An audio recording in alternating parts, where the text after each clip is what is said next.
On May 1, 2025, at exactly 2:25 p.m., a Dollarama surveillance camera captured 6-year-old Lily Sullivan and her 4-year-old brother Jack for the very last time.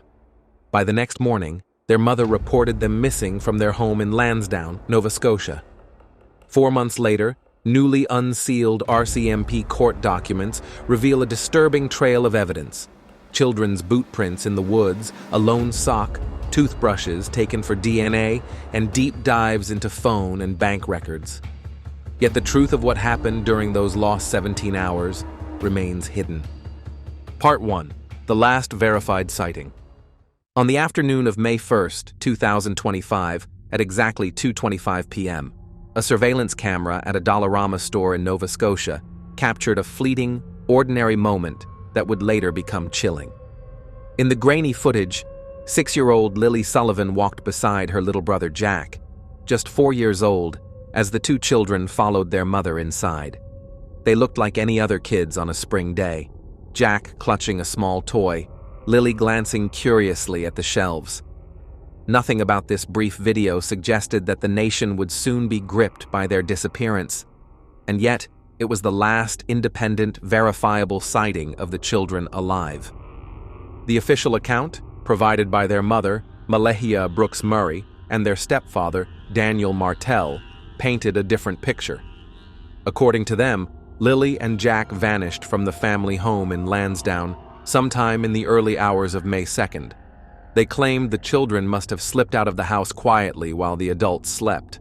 Search and rescue teams were told the kids were last seen in their beds.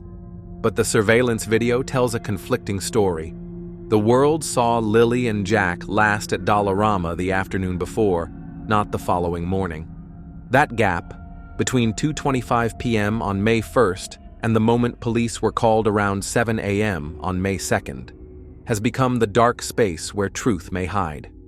Nearly 17 hours unaccounted for. 17 hours in which 2 small children seemingly vanished without a trace. It is this contradiction that lies at the heart of the case, and now, with newly released RCMP court documents, the mystery grows even deeper.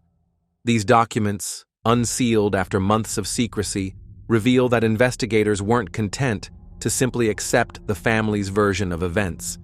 They were piecing together evidence that suggested the story might not be so simple. From toothbrushes taken from the children's bathroom, to a single sock recovered in the woods, to the imprints of tiny boots pressed into damp soil, each object carried the weight of unanswered questions. Were these clues pointing toward a tragic accident, or something more sinister, hidden beneath the surface? As helicopters roared overhead and dogs searched the fields, the RCMP Major Crime Unit pressed forward with a different kind of search. They sought to reconstruct the last known movements of Lily and Jack, to align or disprove the timeline offered by their caregivers. And the Dollarama footage loomed like a silent witness, its timestamp stubbornly contradicting the household narrative. For the families of missing children, every hour matters. For the investigators, every discrepancy can be the thread that unravels the truth. In this case, the discrepancy was not minutes, it was an entire night. And that raised a devastating possibility. Perhaps the children never made it to bed on May 1st. Perhaps the events of that night were not as peaceful as described. As Canada watched the search unfold in the following weeks, the haunting image of Lily and Jack in Dollarama lingered. What happened after they left that store? Where did they go? And why does the timeline no longer match? The newly released court records provide partial answers, but they also reveal how aggressively RCMP pursued hidden leads that stretched beyond the woods and waterways into the private lives of the adults who were supposed to protect the children. And that brings us to the next layer of the story, the sealed documents themselves. What did RCMP really request from the court? What were they looking for behind those black redactions? Part 2. Inside the court documents.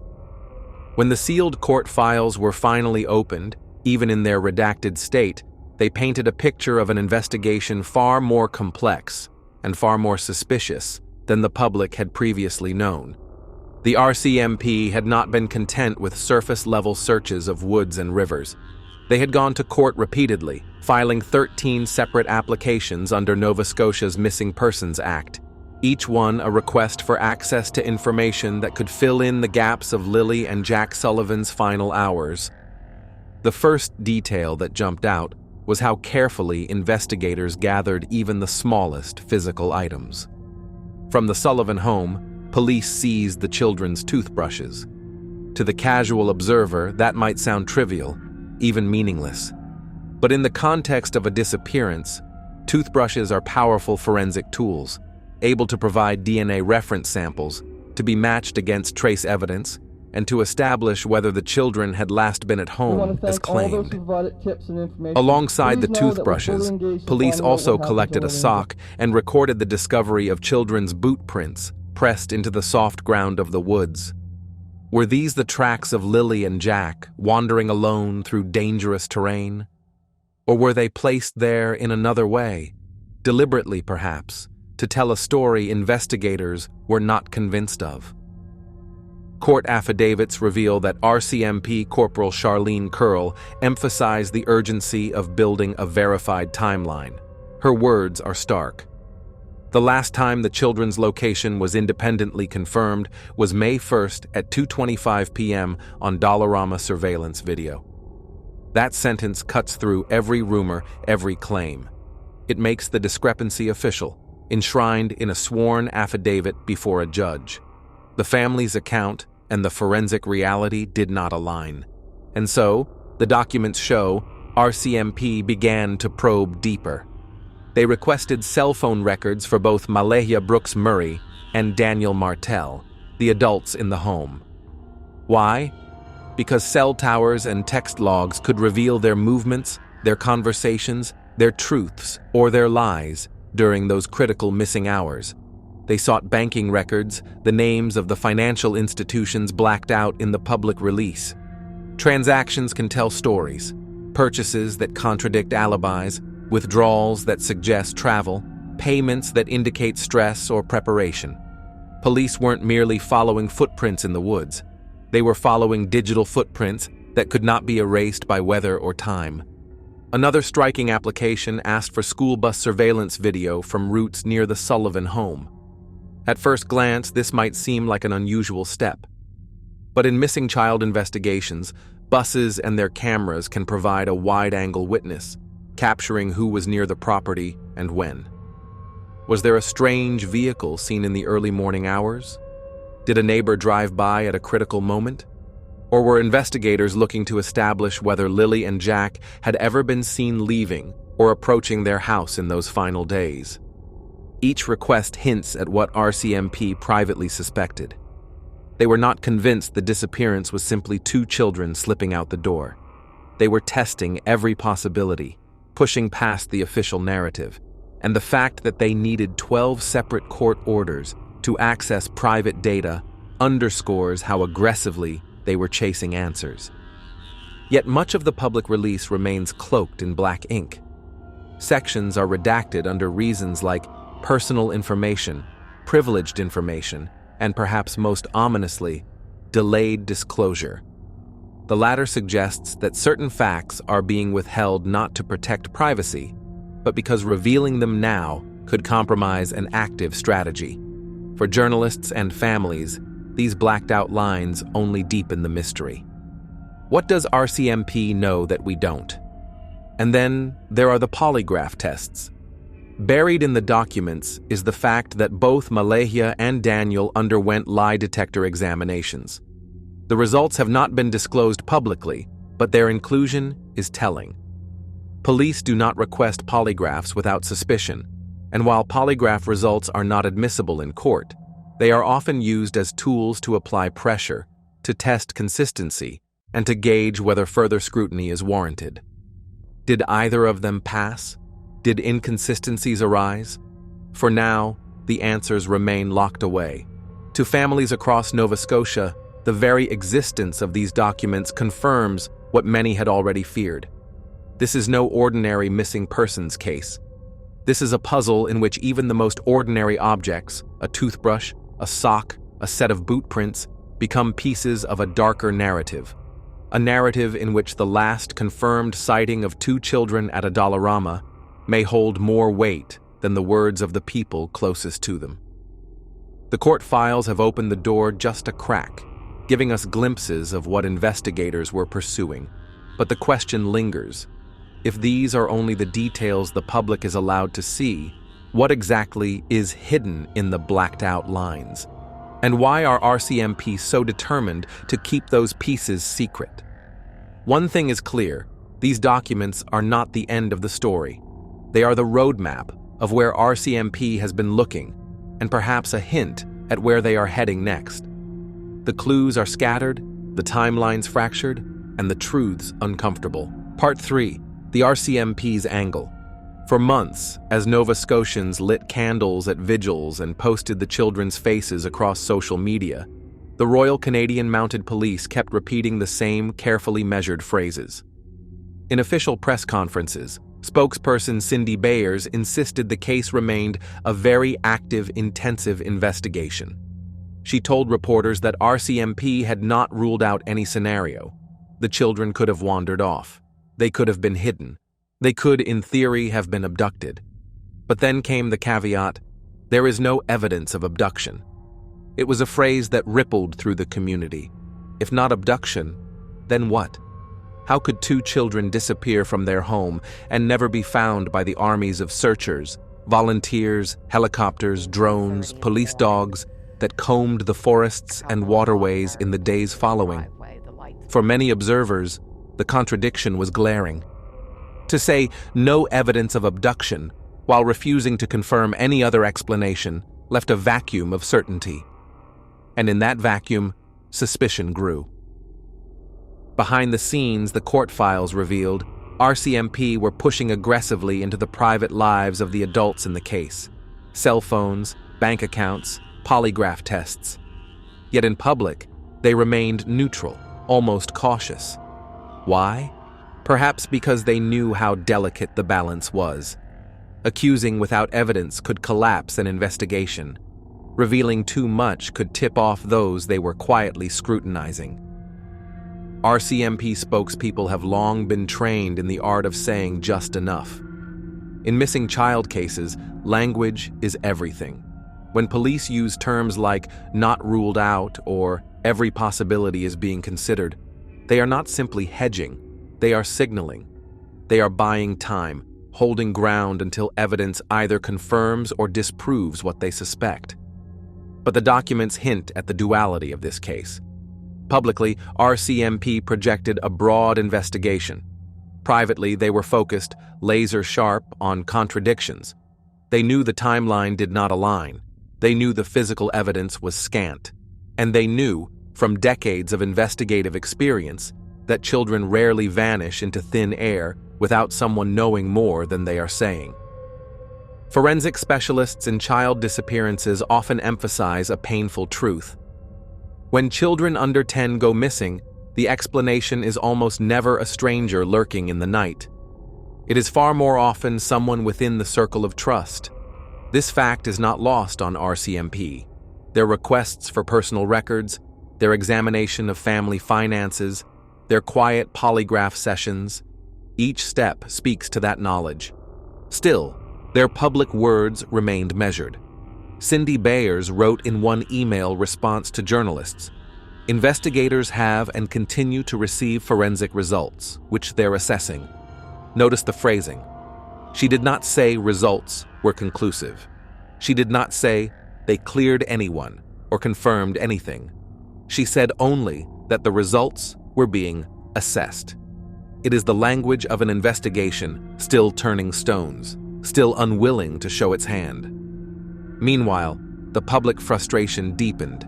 If RCMP knew more, why wouldn't they say it? Why, after months of searching, was there no confirmed theory of what happened? For families desperate for answers, the silence became unbearable.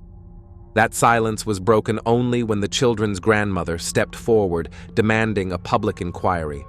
Her voice, raw with grief, echoed the community's fears. that something was being missed, overlooked, or perhaps even concealed. The tension between what RCMP revealed and what they withheld is central to this story. On one hand, the force must protect the integrity of its investigation. On the other, every day of silence erodes public trust. And in this case, where the last confirmed sighting of Lilly and Jack was nearly 4 months earlier, trust is already fragile.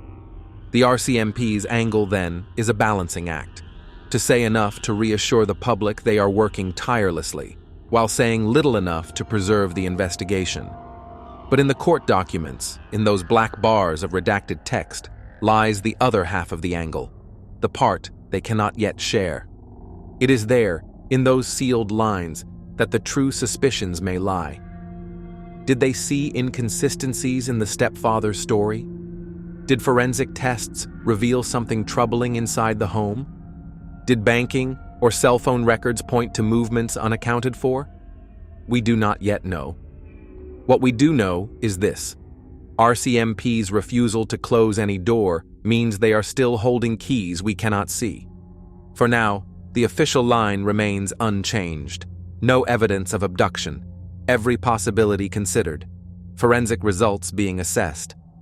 But between the words, in the pauses and omissions, a darker picture takes shape, one in which the answers may not come from strangers in the night, but from within the very home the children were meant to be safe in.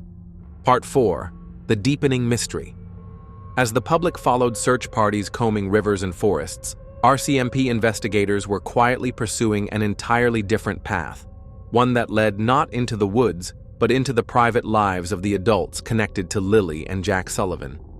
Court records showed that the Mounties applied for 12 separate orders to obtain access to sensitive data, cell phone histories, banking records, and even video surveillance from school buses that passed through the neighborhood. Each request tells its own story. Cell phone records, for instance, are not just about calls and texts.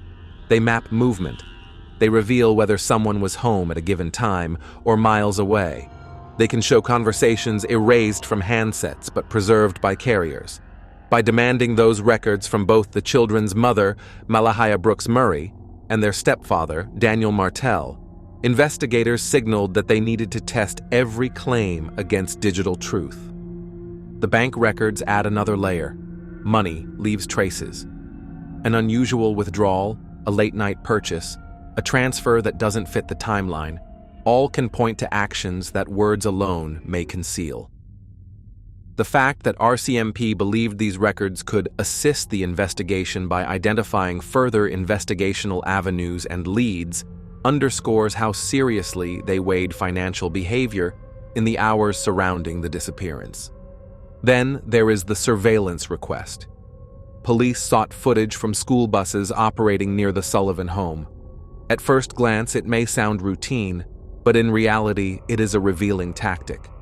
Those cameras do not just film students. They capture roadsides, driveways, and passing vehicles. A single bus passing by at dawn could inadvertently hold the answer to what cars were present or absent when Lilly and Jack were reported missing. Taken together, these requests show that investigators were not treating the disappearance as an innocent case of children wandering off. Instead, they were building a network of verifications, digital footprints, financial trails, roadside witnesses that could either support or shatter the version of events given by the adults in the home. Layered on top of this was the discovery of physical evidence: the children's toothbrushes collected from their bathroom, a sock found in the woods, and the impression of boot prints in soft earth. To some, these items might appear mundane, but in the hands of forensic specialists, they are crucial. A toothbrush becomes a reference for DNA comparison. A sock can be tested for fibers, soil, or biological traces. Boot prints can be measured against actual shoes, distinguishing whether they were truly made by the missing children or staged by someone else. Yet for every piece of evidence collected, more questions emerged. If those boot prints belonged to Lilly or Jack, how far did they travel? Why were no other clear tracks found beyond them? If the sock was theirs, Why was it alone, separated from its pair? Each clue answered nothing but opened new lines of suspicion. The documents also mention polygraph examinations for both Malehya and Daniel. Polygraphs are not definitive science, but they are investigative tools designed to expose inconsistencies. The fact that these tests were even conducted tells us the RCMP were not merely verifying a timeline, they were testing credibility. Did their answers match the story they gave? Were their physiological responses calm when recalling events? Or did the needle spike when they were asked about the night of May 1st? The results remain undisclosed, but the choice to administer them is itself a signpost. Meanwhile, the public remained in the dark. To them, search teams in orange vests symbolized progress. In reality, the investigation was becoming less about the land and more about the people. RCMP were silently shifting from a missing persons search to something that looked increasingly like a criminal probe. They were not saying this outright, of course. Their public statements remained cautious, refusing to label the disappearance anything more than an active investigation. But behind sealed affidavits and blacked-out lines, their actions told a different story. For communities across Nova Scotia, these revelations struck a raw nerve. If RCMP were probing so deeply into the family, what did that mean? Were suspicions now aimed inward at the very people who should have been Lilly and Jack's protectors? And if that were the case, how much had been hidden from the public in the name of protecting the investigation? This dual reality, searches in the open, probes in the shadows, has created a haunting tension. On the surface, a desperate community clings to the hope of a safe return. Beneath it, investigators build a more complex and unsettling picture. That the children's disappearance may not have been the work of chance or strangers, but the result of events much closer to home. Part 5. Unanswered Questions. 4 months have passed since Lilly and Jack Sullivan vanished, and the mystery only grows heavier. The RCMP's investigation has been relentless, collecting toothbrushes, socks, boot prints, polygraph results, phone logs, bank records, surveillance tapes, but for the public, the answers remain just out of reach. Every new disclosure seems to raise more questions than it resolves. The most pressing question lingers from the very beginning. What really happened between the moment Lilly and Jack were last seen on Dollarama's surveillance cameras on May 1st and the following morning when their disappearance was reported? That 17-hour window has become a void, a stretch of time filled only with silence, contradictions, and uncertainty. In the days after the disappearance, thousands of searchers combed through forests, rivers, and fields. Helicopters circled above, drones buzzed through the skies, and dogs traced the air for scent. Yet nothing definitive was found. Not a trail, not a body, not even discarded clothing that could confirm where the children had gone. For many, the absence of physical traces began to feel like an answer in itself, because children who wander off almost always leave a path behind. The court documents confirm that RCMP were not blind to this. Their pursuit of private data, cell phones, finances, surveillance, suggests investigators believe that truth would not be found in the forest, but in human behavior. Whose phone pinged where? Whose bank account shifted unexpectedly? Who drove past at an unusual time? These are the questions that shape investigations when the ground yields nothing. Then there is the human element, the people at the center of the story. Malehya Brooks-Murray, the mother who told police the children slipped out while she slept. Daniel Martell, the stepfather, whose role and movements have been scrutinized by investigators. Both took polygraph tests. Both have had their personal records seized. And yet, neither has been named a suspect. For some, this restraint from RCMP is a sign of professionalism, an unwillingness to accuse without proof. For others, it feels like hesitation, a painful refusal to confront what may already be clear. The grandmother's public call for an inquiry only deepened the tension. "Why?" she asked. After all these months, are there still no answers? Why must families rely on fragments from redacted court documents instead of clear updates from the police? Her plea struck a chord across Nova Scotia, where many believe the system has failed not only the children, but the entire community. As time drags on, the absence of answers becomes its own kind of presence. The faces of Lilly and Jack linger on posters and in news reports, but the silence around their fate has grown louder than the initial search helicopters ever were. For families of missing children, silence is the cruelest outcome. It means no closure, no justice, no truth. It means questions that echo in the night. Are they alive? Were they taken? Did someone close to them know more than they admitted? For investigators, the challenge is equally agonizing. They cannot disclose what they suspect without risking the case.